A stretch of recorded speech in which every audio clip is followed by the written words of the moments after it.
Est-ce que tu connais l'expression après 40 ans tout fout le camp? C'est quelque chose qui me faisait beaucoup rire, forcément. J'avais la trentaine, j'avais l'impression que j'avais encore un max de temps devant moi. Et pourtant, en ce moment, je peux te dire que tout fout le camp. Moi, c'est Sarah Graff, de la page Maman Solo Nature et du blog qui porte mon nom.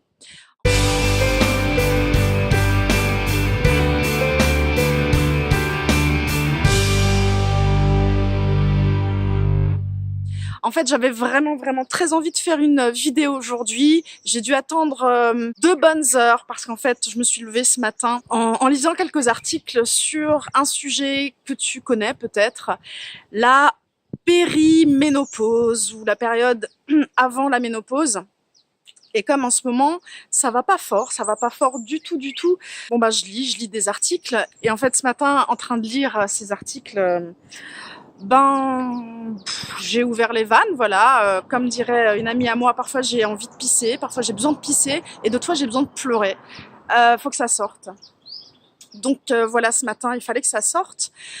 Ça tombait bien, j'étais plutôt toute seule. Maintenant, le souci, c'est quand ça a besoin de sortir et qu'il y a du monde autour. Pourquoi ça m'a fait pleurer? Parce qu'en fait, j'ai pensé à plein de choses que j'avais vraiment besoin de partager avec des femmes.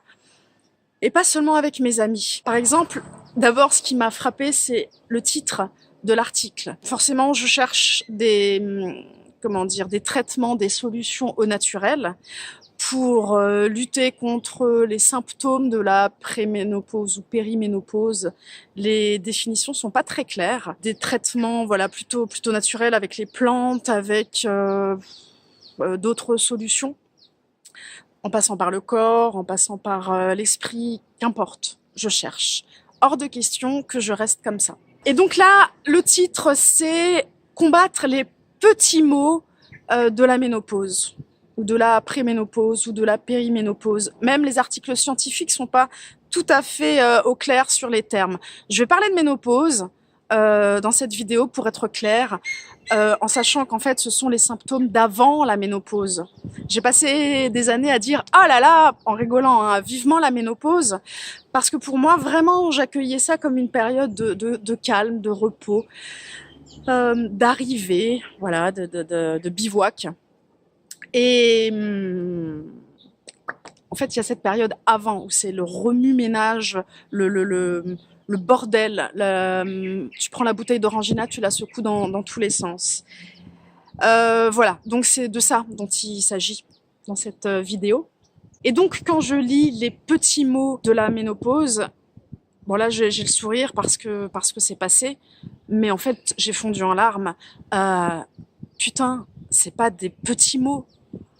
On va parler français, ce ne sont pas des petits mots.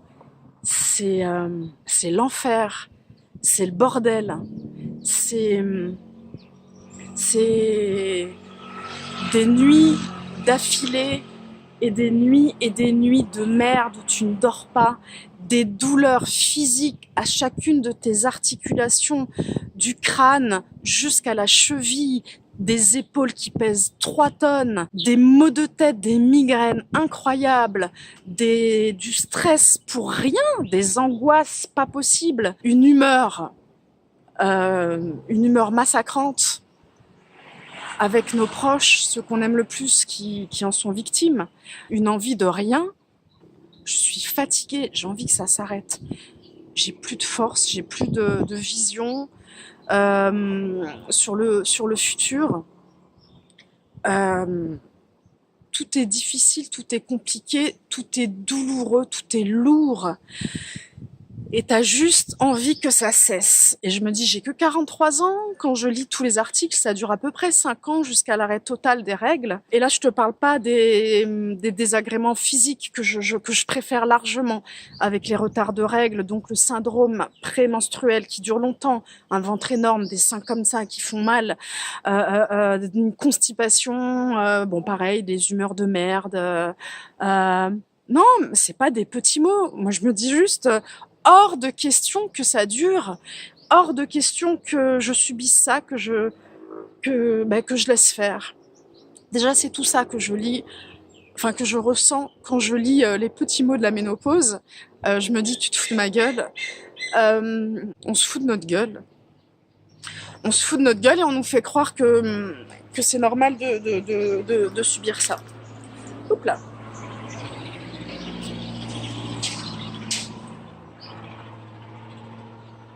Ouh.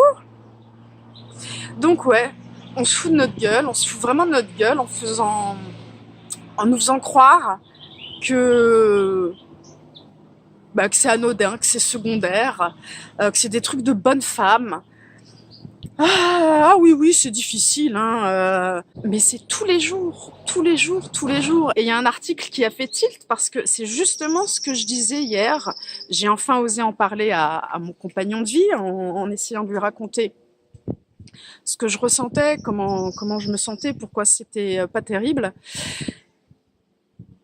Et je lui disais, il y a une bonne part de nanas pour lesquelles ça correspond avec un âge avancé des enfants, donc les enfants s'en vont.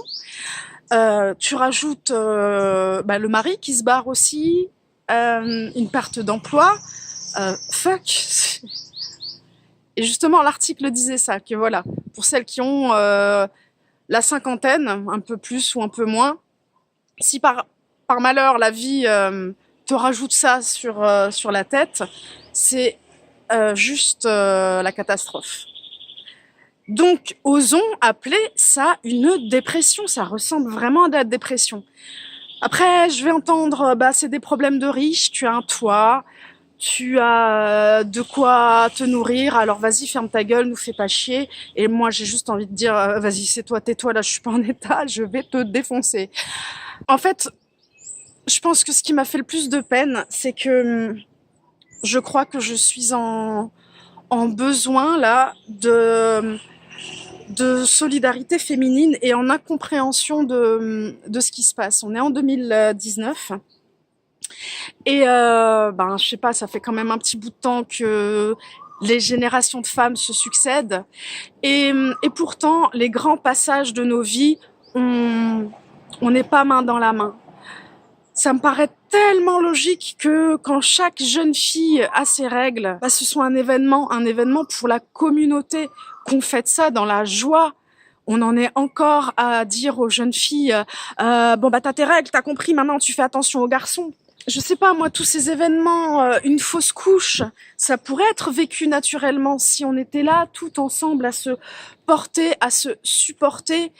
Comment ça se fait qu'il y ait des choses comme ça qu'on découvre, qu'on apprenne quand ça nous arrive de façon individuelle, alors qu'elles ont toutes vécu ça avant nous. Tu sais, t'as l'impression que c'est chacun pour sa gueule. On est là en train de critiquer les mecs, en train de se révolter contre les mecs, mais là, pour moi, le souci, c'est nous. Il y a un oiseau qui s'énerve. Je pense qu'on aurait vraiment tout intérêt déjà à communiquer, à s'alerter, à se prévenir, à anticiper le passage compliqué des futurs. C'est peut-être parce qu'il n'y a plus de vieilles, on n'est plus ensemble. Il n'y a plus ces communautés de bonnes femmes. Et je suis pas sûre, en fait, en entendant ma mère, mes tantes, en repensant au discours de ma grand-mère, que les communautés de bonnes femmes vivaient dans la bienveillance, dans déjà le respect des unes et des autres, et dans la coprotection. Donc là, j'avoue qu'en ce moment, je pense beaucoup à ma mère, par exemple, qui avait énormément de mal à partir de la quarantaine, pour cause de ménopause précoce, de préménopause précoce à 40 ans.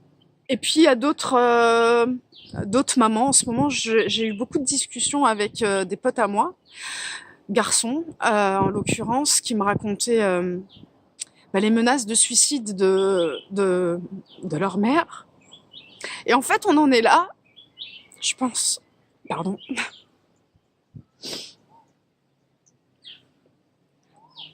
Je pense qu'on en est là, et d'autant plus les mamans qui vivent seules, ou en tout cas qui se sentent seules, accompagnées ou non, à se sentir complètement isolées Et si par malheur certaines sont en manque de quelque chose de fort dans leur vie, à prendre un peu leurs enfants en otage, alors que pour moi, ce serait tellement normal d'avoir forcément, naturellement, une communauté vers laquelle se tourner. T'es en détresse, on est toutes en détresse à certains moments de nos vies. Et t'as l'impression, malgré ça, que la valeur importante, c'est cette valeur un petit peu guerrière, de résistance à la douleur, de résistance aux coups durs. Moi, la première, hein, je pense que j'ai fanfaronné à certains moments de ma vie en me sentant plus forte que la moyenne. Peut-être que c'est le retour du bâton, comment on dit? La roue tourne qui tourne. Pouf! Bref, c'est le bordel. Donc ouais, à 40 ans, tout fout le camp.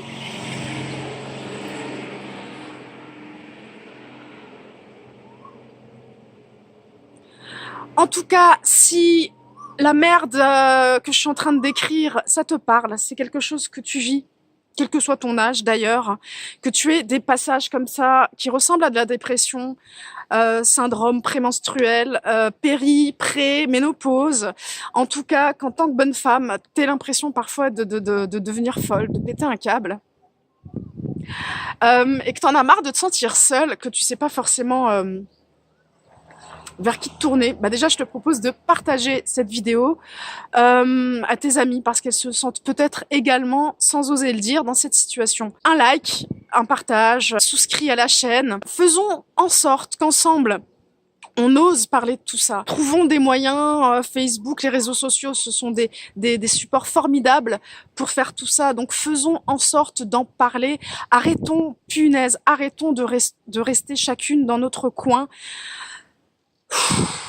À oser sortir, à oser parler seulement lorsque ça va. Et là, je parle vraiment pas de se plaindre. Je parle de trouver des moyens de ne plus subir les désagréments de la féminité. C'est génial d'être une femme. Il y a des moments compliqués. Il y a des phases, des petits passages, des portes compliquées à passer. Certaines ont des clés. Là, je teste forcément plein de choses. Pendant des années, j'ai travaillé sur mon cycle. Et quand enfin j'avais l'impression que je commençais à maîtriser le truc, maintenant il y a une nouvelle phase. Forcément, je grandis, je vieillis. En tout cas, c'est quelque chose que je sens évoluer en moi. Bref, donc je commence à développer quelque chose de nouveau. Je reviens sur des choses que j'ai oubliées, comme l'huile d'onagre, la sauge. Je découvre le yoga, ça m'aide beaucoup et je veux encore découvrir plein de choses. Je veux en tout cas que cette phase, enfin j'en suis persuadée, je pense, une fois que les larmes sont passées, que la vénératitude est passée et que j'en ai fini d'avoir envie de manger, de croquer tout le monde, c'est une phase importante et que si je la dépasse, je sortirai grandie de ça.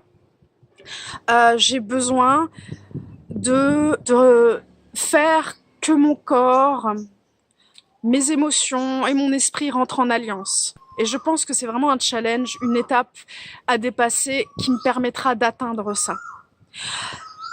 Voilà le petit message que je voulais faire passer sur cette vidéo. Ça a duré beaucoup plus longtemps que prévu parce qu'en fait, une fois que l'émotion passe, les idées aussi s'échappent.